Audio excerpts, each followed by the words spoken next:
Bom, hoje nós vamos falar de um texto. Ele não trabalha muito as doutrinas cristãs, certo? Porque nós vamos aqui tratar de uma variante. Porém, existe algo interessante por detrás dessa variante aqui. Hebreus capítulo 12, verso 20. O texto em português, tanto no texto eclético, ou seja, no texto crítico, quanto no texto majoritário, ele vai trazer a seguinte referência. Vou abrir aqui a minha Bíblia Shed, que é uma Bíblia Almeida atualizada, que é texto crítico.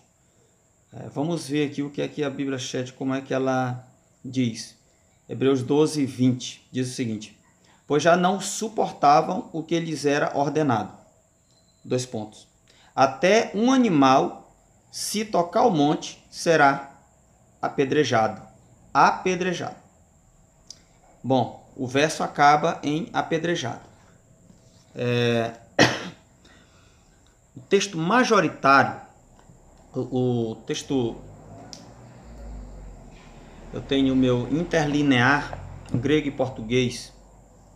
Vocês sabem que o texto majoritário, ele é o texto, né, que está baseado na maioria dos manuscritos gregos que existem, desde os mais antigos aos mais recentes. Então, a mesma passagem, lá no verso 20, ele vai dizer o seguinte, pois, claro que eu vou ler em português, pois não podiam suportar o que lhes era ordenado. Dois pontos.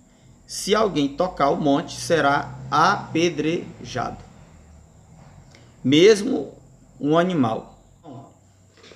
Nós podemos ver aqui que nessa passagem o texto majoritário ele concorda com o texto eclético, certo?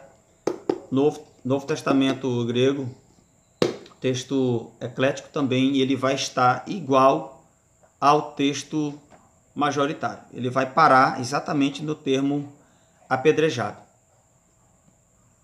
Agora, algo que eu achei interessante é que no texto da Almeida Fiel,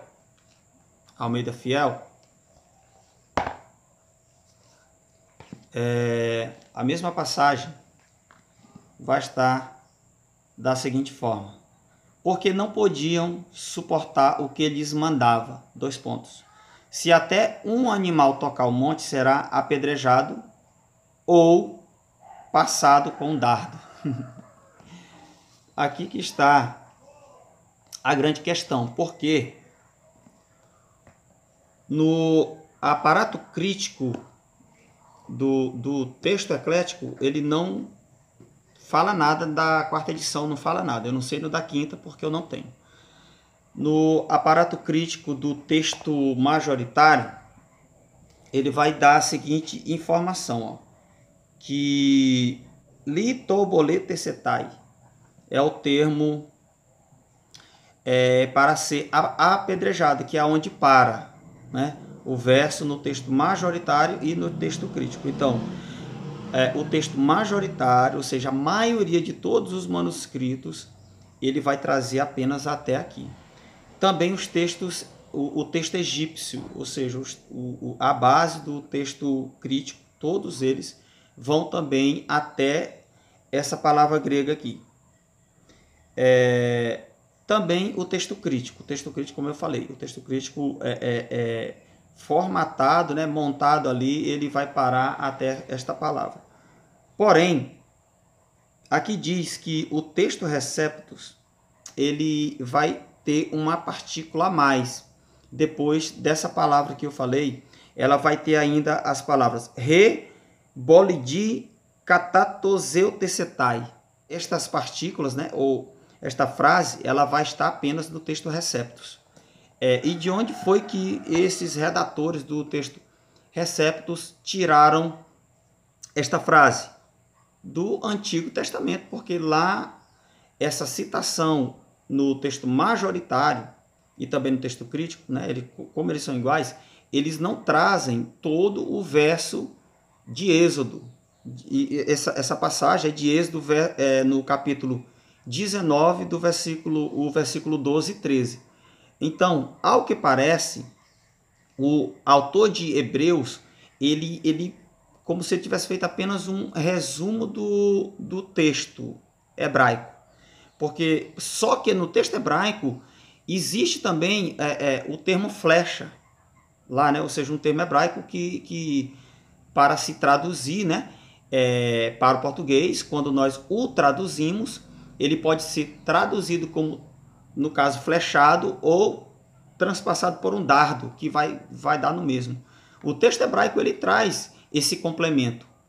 Por isso que no texto Receptus, ao que parece, entendeu? Isso é uma percepção minha.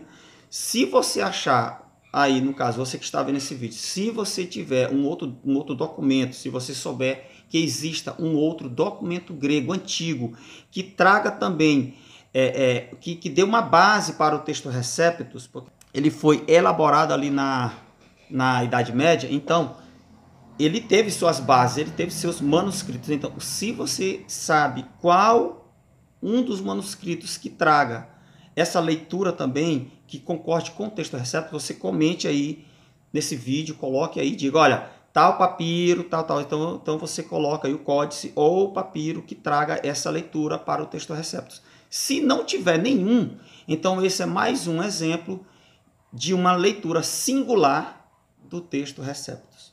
Infelizmente, então mais uma, né?